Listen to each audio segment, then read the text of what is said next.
Ate!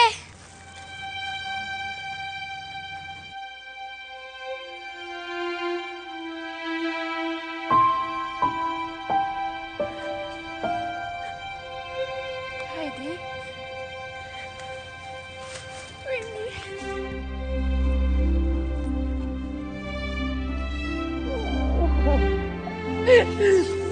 Namiss kita. Pa rin po.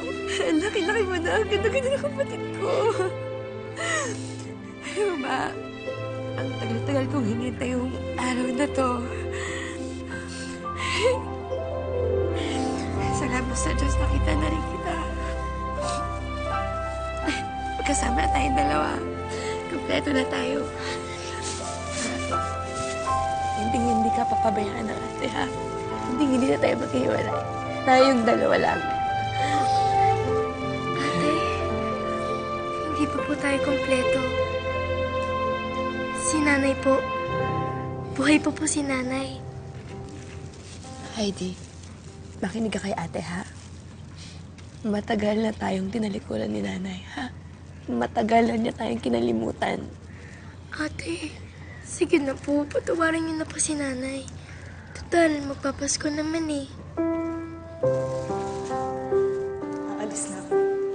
Hindi ko na kaya yung pananakit ng tatay niyo sa akin. Sakal na ako sa mga responsibilidad na dapat ang tatay niyo ang gumagawa. Pati po ba sa amin, Nay? Susuko na rin kayo?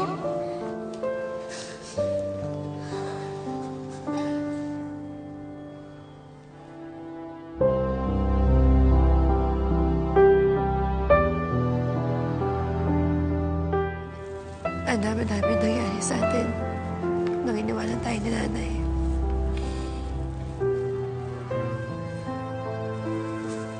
Ang dami pa malulungkot dahil hindi kita kasama.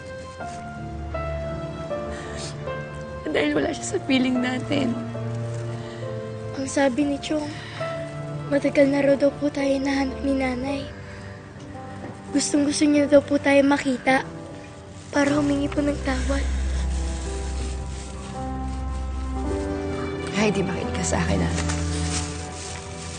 Kung kaya tayong talikuran ng nanay, kaya ko na siyang hindi patawarin. Mga ito.